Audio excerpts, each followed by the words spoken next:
Mas obrigado pelo carinho e pela simpatia.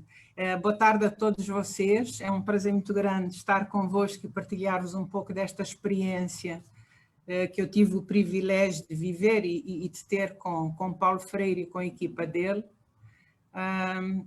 Então vou contar-vos uma história que depois ganha forma nesse livro que a professora já falou, mas também gostava de vos mostrar, e por isso é que de início nós tínhamos pensado em fazer uma reunião presencial para vos mostrar as coisas que ficaram, porque eu gosto de conservar daqueles tempos, as fichas, os desenhos, as folhas de preparação dos formadores, dos alfabetizantes, etc. Mas, digamos, vou-vos contar esta história e depois, se calhar, no debate poderei responder a questões mais técnicas ou mais específicas.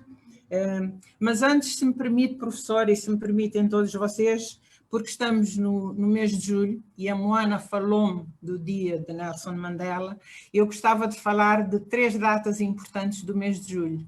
A primeira aconteceu no início desta semana, o 5 de julho, que marca o 46º, portanto 46 anos da independência de Cabo Verde. Para vocês, se calhar, são de países muito mais antigos, com uma história muito mais vasta, mas para nós é uma coisa que está muito presente, que é muito recente e que marca o início de uma fase da nossa história em que nós decidimos o nosso próprio destino. O país pode estar mal, mas somos nós os responsáveis por ele estar, votamos bem, votamos mal, participamos ou deixamos de participar. Portanto, o destino do nosso país passou a estar em nossas mãos, portanto é uma data que é muito simbólica e muito importante para nós. O dia de Nelson Mandela, a Moana falaria sobre isso certamente, ou falará quando estiver aqui, que é o 18 de julho. E por último, e eu vejo que temos aqui um bom número de mulheres no grupo, o dia 31 de julho, que é o Dia da Mulher Africana, que é uma data também muito importante para todas as mulheres que são da África ou que estão ligadas de alguma maneira à África, porque como em todos os outros continentes, não sei se mais, se menos, mas de facto as mulheres aguentam o funcionamento da sociedade, transmitem as coisas para as novas gerações, as boas, eventualmente, por vezes, as menos boas, e portanto são uma trave mestra no funcionamento das nossas sociedades em África. Portanto, 3 datas muito importantes, todas a acontecerem neste mês. Não pudemos fazer a reunião presencial por causa da pandemia que devia ter acontecido o ano passado, mas calhou em julho e acho que é muito feliz calhar em julho por causa destas 3 datas.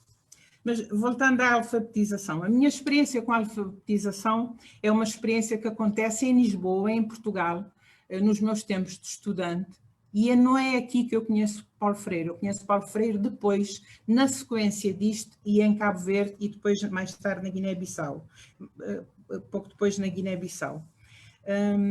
Naquele tempo, eu estava a estudar economia e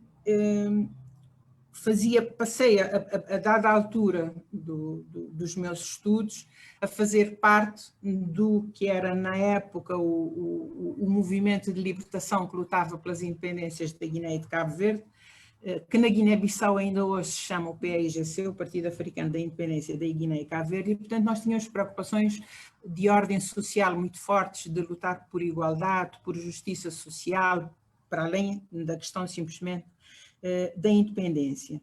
E é, portanto, neste quadro, deste tipo de preocupações sociais que são inspiradas pelos escritos de Amílcar Cabral, que nós chamamos o pai da nacionalidade, e dizem os da Guiné e os de Cabo Verde dizem a mesma coisa, que foi um grande estratega que conduziu a luta destes 2 povos contra o regime colonial, para a independência destes países, mas que deixou uma grande obra escrita, que eu continuo a achar, e os estudiosos de várias universidades em vários países, a obra dele é estudada um pouco por todos os continentes, continuo a achar que é uma obra extremamente atual, dá orientações muito fortes e uma força muito grande à luta dos povos oprimidos contra as sociedades injustas. E portanto, no quadro desta inspiração de uma luta por uma independência, mas que é conduzida por um líder que é muito esclarecido, não foi simplesmente um chefe de guerra, ele foi um líder político, sobretudo, mas foi também um líder diplomático que levou esta luta destes povos às Nações Unidas e a várias capitais, procurando conquistar apoios a esta luta contra o sistema colonial português. E, portanto, é uma preocupação muito política que nos leva a entender que fazia sentido este trabalho da alfabetização e com Paulo Freire. Porquê? Nós estamos a falar dos anos 70, em que a África, a região saeliana, portanto a faixa do Sahel, portanto que vai desde o Índico até aqui ao Atlântico, mas sobretudo a zona da África Ocidental, onde Cabo Verde se insere, sofria uma seca muito severa. E esta seca foi tão severa que levou as Nações Unidas, nesta altura, salvo erro, eu tenho aqui o número, mas não quero ler o papel, 1973, a decidir criar um fundo que se chama o UNZO, que é o Escritório das Nações Unidas de luta contra a seca e a desertificação, que é justamente um escritório específico, um fundo específico do PNUD, para levar programas de apoio às populações que enfrentavam esta seca de tão severa que ela era. Num país pequeno, ilhéu, como Cabo Verde, em que as condições normais são de seca, por causa da influência permanente e muito presente do Saara, esta grande seca de todo o Sahel teve um impacto muito maior. Então, há uma grande saída de gente dos campos, as cidades não tinham soluções, então eles partem e vinham para onde? Vinham, sobretudo, para Portugal.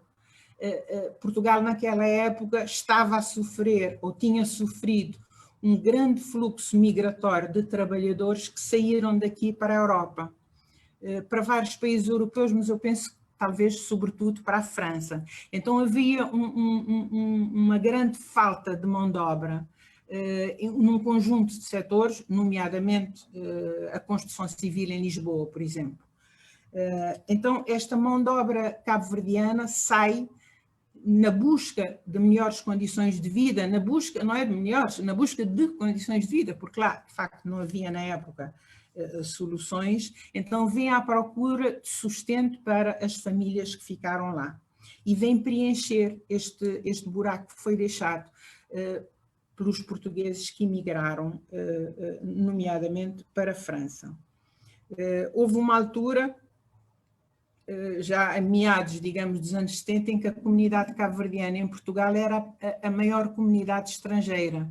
Eu lembro, na altura, falava-se na ordem das 100 mil pessoas, que na época era muito. Portugal, na altura, tinha aqui 8 milhões e meio, 9 milhões de pessoas, talvez. E, portanto, na época chegou a ser a maior comunidade. Portanto, não era gente que vinha da cidade, era gente que vinha dos campos em Cabo Verde, de onde tinham sido expulsos pela seca. Na sua maioria analfabetos. Estamos a falar de um país que, quando chega o momento da independência, ou seja, 5 de julho de 1975, tem cerca de 60%, pouco mais de 60% de analfabetos. E, portanto, era gente que precisava de aprender, mas ao mesmo tempo que esta gente queria ser alfabetizada, queria aprender, até para, quando muito não seja, poder falar ou escrever. Na época não havia, não se falava, escreviam-se cartas com papel por correio para as famílias. Portanto, a alfabetização era de facto uma necessidade. E os princípios, a filosofia que o método de Paulo Freire trazia, digamos, quase que casavam com a filosofia, com a estratégia, com o pensamento político de fundo da Amílcar Cabral. E, portanto, era uma conjunção perfeita. E, portanto, fazia todo o sentido que nós fizéssemos esse trabalho usando o método de Paulo Freire. Eu lembro-me algumas das reuniões que nós tivemos e em que aprendemos muito das questões técnicas sobre isso foi com o professor Fiori, certamente alguns de vocês conhecem ou já estudaram, isso ainda em 1975, e em que aprendemos muitas das coisas técnicas sobre como lidar e como trabalhar com isso. Mas, obviamente, nós quando fomos para as comunidades cabo-verdianas, eu, no meu caso, trabalhei com os de Lisboa, numa região que na época chamava-se Chelas, que agora corresponde àquilo que hoje é Chelas, mas que também é um bocado ali o Parque das Nações, aquela zona toda à beira-rio, onde há uma outra parte onde fazem lá uns festivais que agora não me lembro o nome, mas é aquela zona ali toda à beira-rio, onde estavam a nascer os grandes prédios, as grandes obras, e os cabo-verdianos naquela época, como eu disse, vinham dos campos. Onde é que viviam?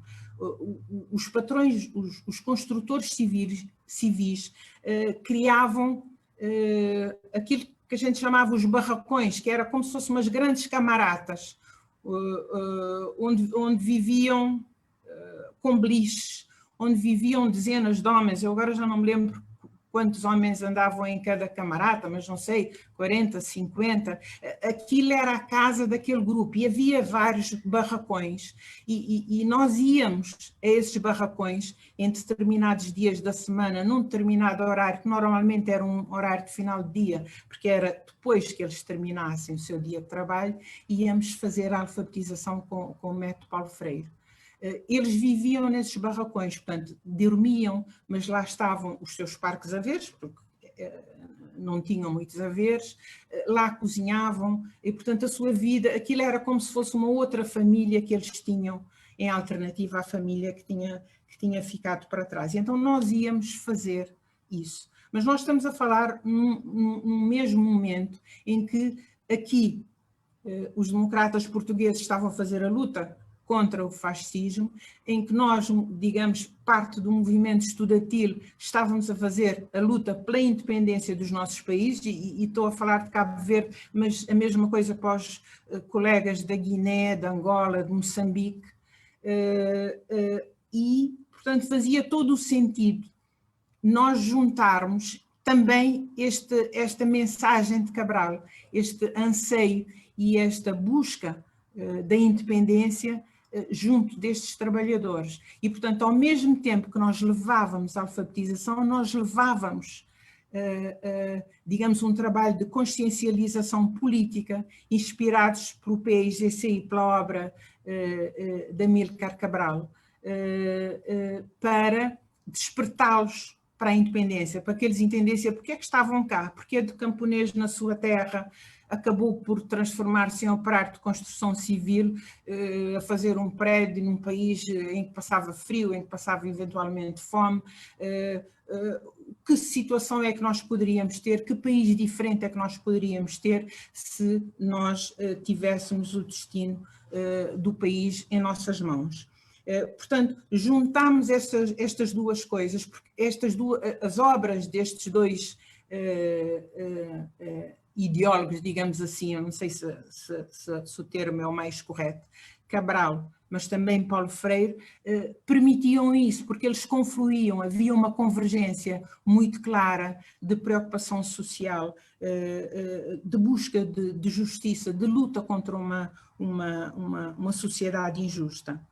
E, portanto, nós íamos, como estudantes, nós estávamos, como estudantes, mas também como militantes, estavam-nos atribuídos determinadas zonas de Lisboa. Como eu disse, a mim cabia-me a zona de Chelas, uma outra amiga, Margarida Sanhá, que hoje em dia é quadro da Organização Internacional das Telecomunicações, tinha aqui uma zona que é Santo António dos Cavaleiros, e assim sucessivamente. Cada um de nós ia às camaratas dos trabalhadores cabo-verdianos na zona que lhe estava adstrita e fazia este trabalho. Eu lembro-me de nomes de pessoas, lembro-me, porque tenho os meus apontamentos e fui lá buscar, de pessoas que nos deram orientações técnicas, para além da leitura dos livros. Eu ainda tenho a minha pedagogia do oprimida de 1975, é tão velhinha que as folhas já caem, e anda num saquinho de plástico, que é para não perder folhas. Mas a minha assinatura está aqui com a data de abril de 75. Portanto, para além disto, nós tínhamos sessões de gente que tinha mais experiência ou da área do método Paulo Freire ou da área da sociologia ou da linguística que nos interessavam. Eu já falei do professor Fiori, mas havia a Valentina Peixoto, pessoas com quem hoje em dia eu perdi completamente o contacto, a professora Raquel, que nos davam, digamos, uma formação mais teórica sobre os aspectos técnicos, digamos, da aplicação do método. Mas a questão de fundo, e isso depois é que a gente vai apanhar na experiência já com Paulo Freire e em Cabo Verde, a questão política é que é mais importante, a questão institucional é que é mais importante.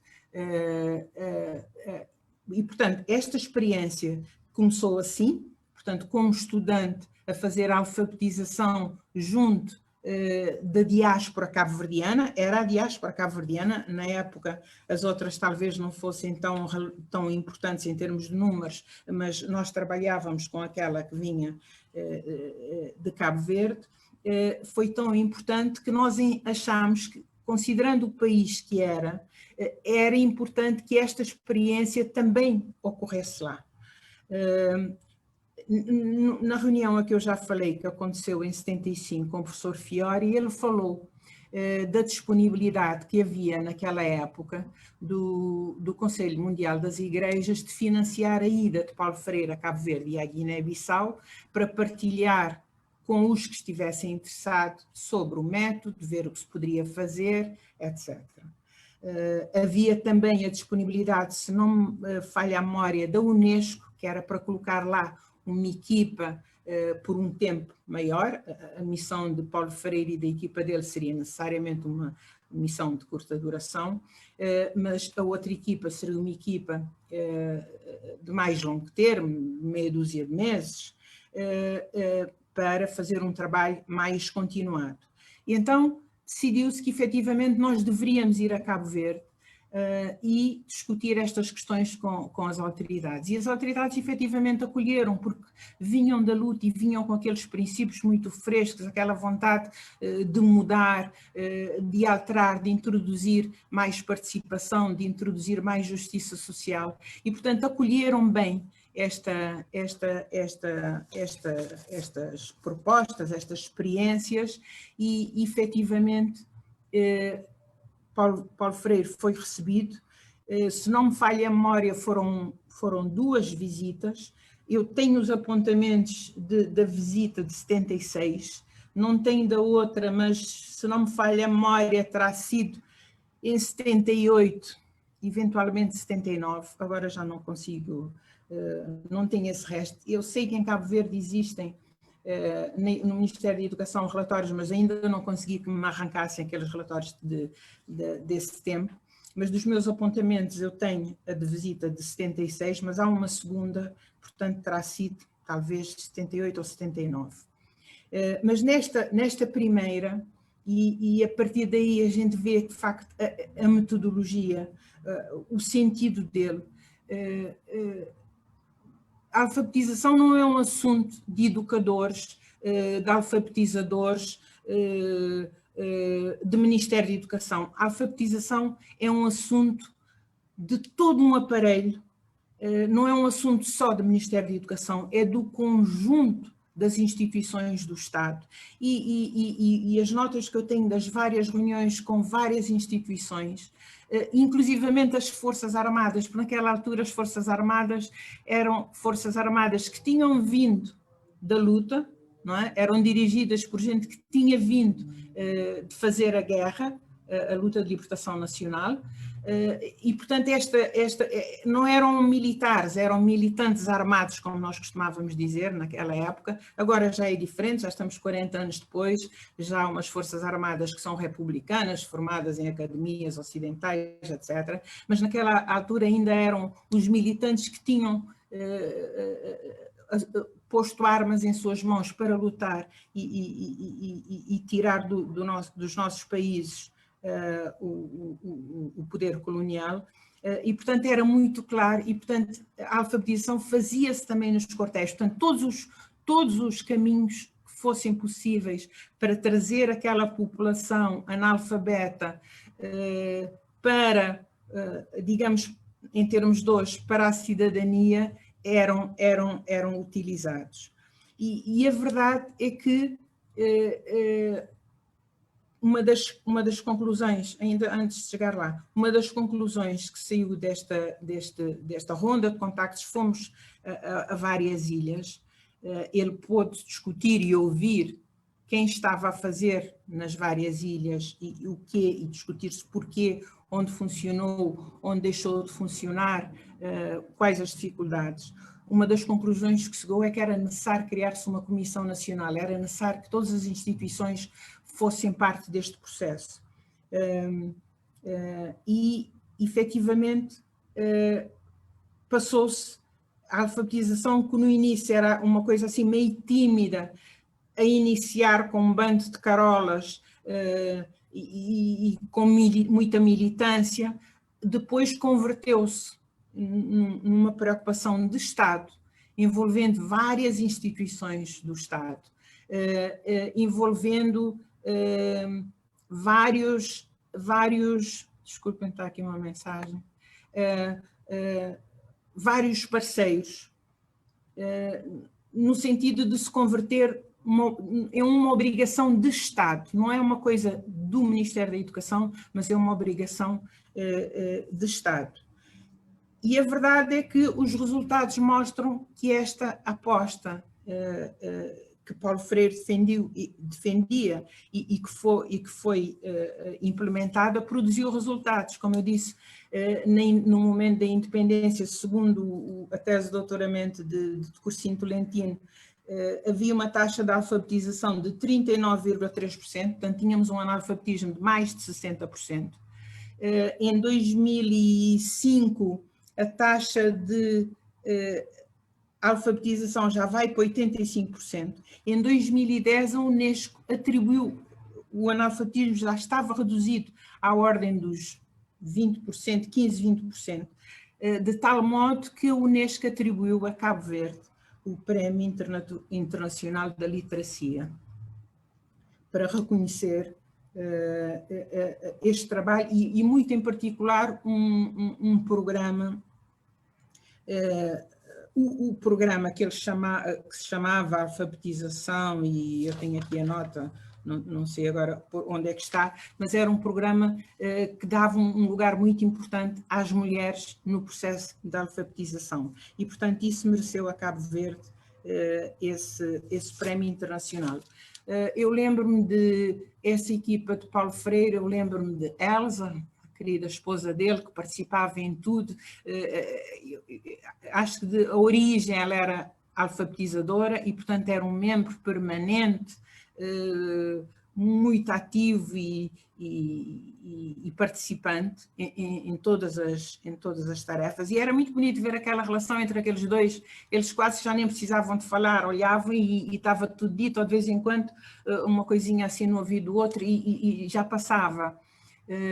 Mas eu lembro do Miguel Darcy de Oliveira, eu lembro-me do Marcos Arruda, o José Barbosa, isto dos que iam a Cabo Verde, ou dos que foram num momento ou noutro a Cabo Verde. Já na Guiné-Bissau, em que eu também participei num outro momento, numa missão, eu lembro-me ele era genro de Paulo Freire, Ladislau, ele tinha um nome polaco, Ladislau Dalbor, salvo erro. Ele não tinha nada a ver com a alfabetização, ele estava lá como assessor do governo, porque ele era economista, trabalhava na área de economia, assessorava um ministro, salvo erro, o ministro Vasco Cabral, mas ele era casado com uma das filhas de Paulo Freire, cujo nome já não me recordo, e, portanto, ele estava por dentro do processo e, portanto, participava em muitas das atividades em que eu participei. Mas pronto, isso foi uma missão em que eu fui lá e que eu pude ver. Naturalmente, na Guiné-Bissau, era o país em cujo território a luta armada de libertação nacional tinha ocorrido. E, portanto, o processo de educação e de alfabetização é muito mais antigo. Enquanto que em Cabo Verde nós estávamos a iniciar com o 25 de Abril e depois com a independência em 1975, na Guiné-Bissau o processo vinha de antes. Porquê? Porque no decurso da luta, do processo da luta, vastas zonas do território foram conquistadas, digamos assim, ao poder colonial. E, portanto, havia grandes zonas do território físico da Guiné-Bissau que eram controladas pelo PIGC, portanto, pelo Movimento de Libertação Nacional. E, portanto, quem controla é que faz a gestão da justiça, da educação, que disponibiliza a saúde, o abastecimento, e, portanto, as grandes funções do Estado eram exercidas por este partido. É claro que havia o poder colonial e, portanto, havia as tropas portuguesas, havia uma administração colonial que estava acantonada, sobretudo em Bissau, mas em alguns pontos do território onde havia quartéis, eles estavam. Mas o território à volta, eles ficavam lá. O território à volta, de facto, era gerido, digamos assim, pelo PIGC e por todas as estruturas. E, portanto, lá fazia-se a educação. Onde é que se fazia escola? As escolas eram uns bancos debaixo de umas árvores, porque era na floresta, era no campo, ainda não havia, não é? E, portanto, este processo lá é muito mais antigo. E, portanto, quando eles chegam a Bissau, e Paulo Freire vai lá pela primeira vez, salvo erro, em 75, finais de 75, eu depois vim a participar, mas é um ano depois, em 76, as cartas dele falam disso. E, portanto, encontra já um processo que já está muito mais maduro, que está muito mais avançado, com um outro tipo de problema. Por exemplo, uma das questões que é muito discutida, e eu vim a saber isso não através do livro Cartas à Guiné-Bissau, mas através do texto de uma palestra que Paulo Freire fez na Universidade de Brasília em 85. Depois, se quiserem também, eu tenho esse ficheiro, depois poderei partilhar. A questão da língua, em que ele defendia que se fizesse na língua nacional. Ora, nem em Cabo Verde, nem na Guiné-Bissau a língua nacional, a língua materna, nacional no sentido de materna, a língua materna não é o português, mas é o crioulo. No caso da Guiné, são várias línguas, porque são várias tribos, não é? Com línguas diferentes, em que o crioulo faz de língua de comunicação entre as várias tribos, não é? Ele defendia que se fizesse nesta língua e não no português, o processo de alfabetização. Porque a preocupação era estar mais próximos, nós tínhamos que estar mais próximos de quem alfabetizávamos. Eles tinham que ter a condição de participar e numa língua que lhes era estranha, como é que isso se poderia fazer? Isso coartaria. Mas ele nessa palestra na Universidade de Brasília, ele diz que não meteu aqui porque entendeu que não seria o mais apropriado, e, portanto, ele só vinha dar a conhecer esta última carta, acho que é a sétima ou oitava carta, já não me lembro agora da numeração, nessa altura. Porque nessa carta ele é muito crítico em relação à questão da língua, em que ele questiona ao comissário Marco Cabral, logo no início os ministros chamavam-se comissários, portanto era basicamente o ministro da Educação, ele questiona, mas vocês fazem isso em português, quem é que vai poder sair do sistema de formação? Vão ser os vossos filhos, ou seja, vai ser meia dúzia.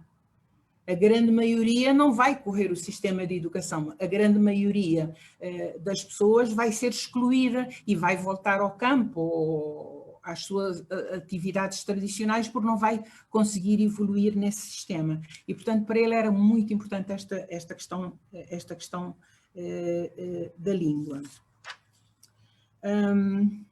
O que é mais que eu vos posso dizer nesta introdução? É tanta coisa.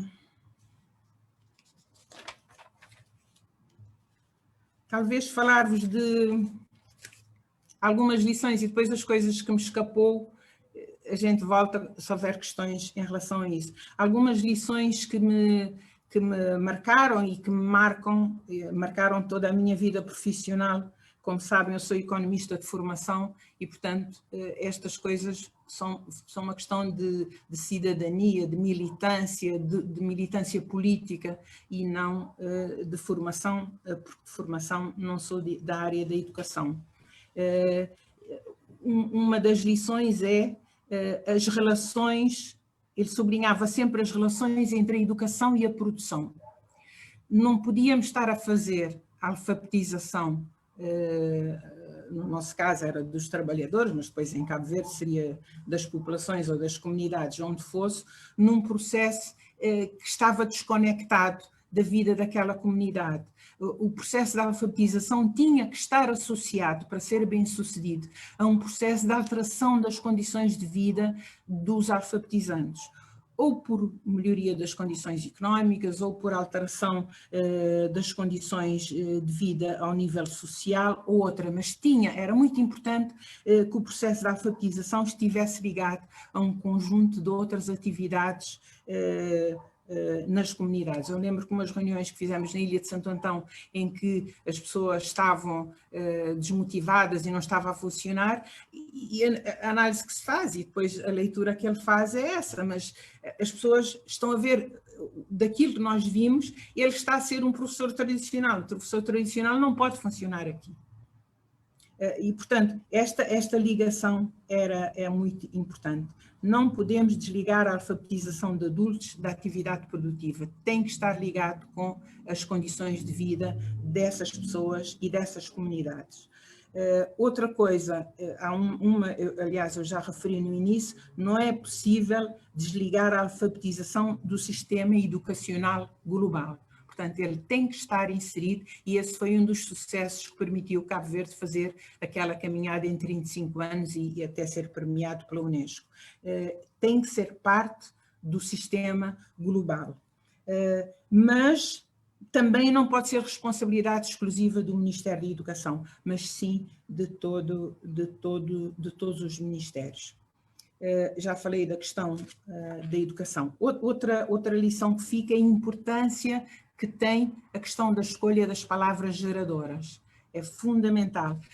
O universo vocabular tem que ser ajustado àquela comunidade em concreto, em particular. É muito importante. E, portanto, há todo um trabalho, uma daquelas missões que estava prevista com o financiamento da Unesco, que naquela reunião aqui em Lisboa, em 75, o professor Fiori nos tinha falado, era justamente a criação em Cabo Verde e na Guiné de 6, 7 ou 8 grupos, cada um em áreas diferentes da atividade, para definir as palavras geradoras mais relevantes para aquela área da atividade. Portanto, tão importante que é esta questão do universo vocabular.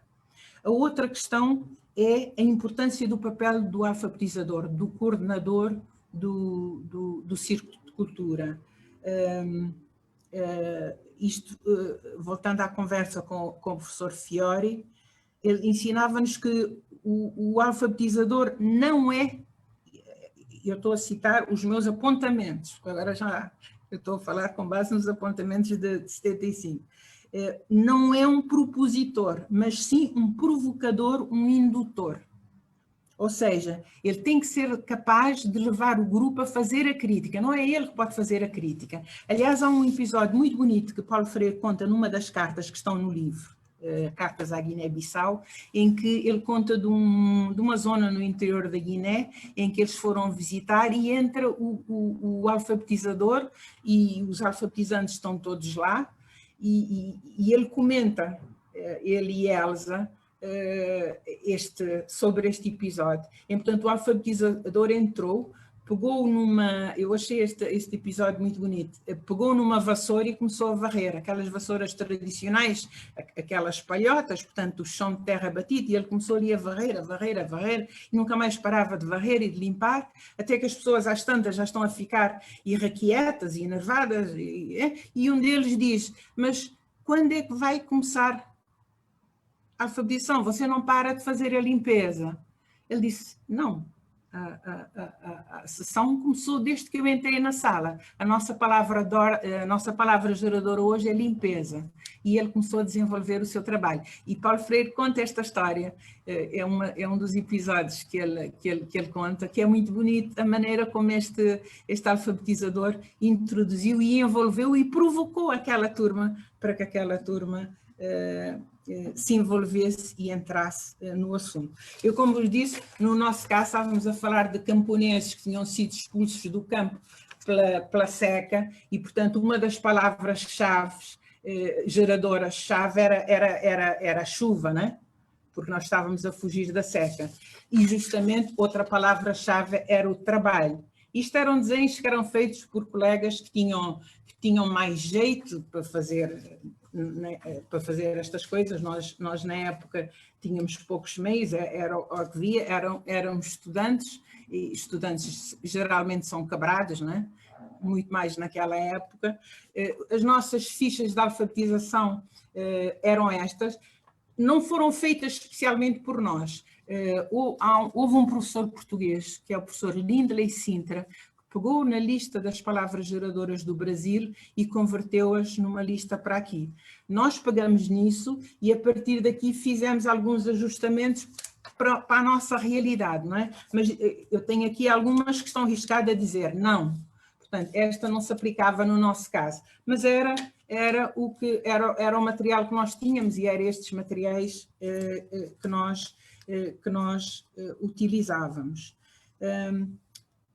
Portanto, o método de Paulo Freire é um método que não é neutro, e as palavras não são minhas, são do professor Fiore, não é neutro e, portanto, ele desperta uma visão crítica frente a uma sociedade injusta.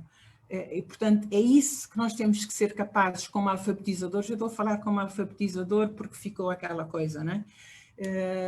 Nós temos que ser capazes de provocar em quem estamos a alfabetizar um debate que seja crítico e a partir do qual eles possam, e não nós, trazer a nossa crítica, mas eles verem a crítica e daí que seja tão importante o processo de preparação dos alfabetizadores e já vos falei das fichazinhas que nós tínhamos para os alfabetizadores e das fichas para os alfabetizandos numa fase mais avançada. Para não tomar mais tempo, porque eu acho que já cheguei naquele limite que a professora Judite deu-me um bocado, eu só diria um outro aspecto. Um dos riscos maiores, e nós passamos por isso, e Paulo Freire falava muito disso, é a questão de após a alfabetização. Portanto, o risco daquilo que eu não sei no Brasil como é que se diz, mas nós chamávamos analfabetismo de retorno, ou analfabetismo regressivo. Portanto, o risco de depois da pessoa estar alfabetizada, ele não ter condições para utilizar, e no nosso caso era muito simples, porque ele era um trabalhador de construção civil, de manhã à noite estava ali na obra, mas nem que fosse para escrever uma carta para a mãe ou para a esposa que tinha ficado em Cabo Verde, era preciso que ele tivesse esse incentivo. E mais tarde, em Cabo Verde, acabou-se por fazer com pequenas bibliotecas que depois circulavam, para ter um mínimo de material que permitisse manter e não perder e não regredir. Eu acho que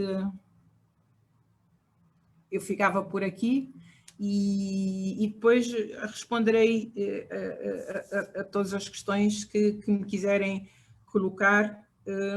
Talvez permitam-me só sublinhar o papel muito importante que tiveram nestes processos o Conselho Mundial das Igrejas e o Instituto de Ação Cultural, todos baseados em Genebra. Todas as equipas que foram a Cabo Verde e a Guiné foram no quadro do IDAC, mas eu penso que quem moveu os cordelinhos e os financiamentos foi o Conselho Mundial das Igrejas, e portanto eles têm, historicamente a gente tem uma dívida de gratidão com eles por nos terem trazido estas luzes que nos permitiram dar este contributo e tirar, digamos, um povo das trevas, porque tinham sido 500 anos, você sai de 500 anos com 60% da população analfabeta, no território que é dito o território mais educado, mais formado, e efetivamente eles formaram muita gente, formaram muitos quadros cabo-verdianos, que depois eram levados para as outras colónias e eram lá os administradores do império. Portanto, utilizaram-se de nós como mão de obra. Foi uma formação interessada, mas o grosso da população, de facto, tínhamos 60% de analfabeto, pouco mais de 60% à data da independência, segundo os números de Cursinho Tolentino. Obrigada.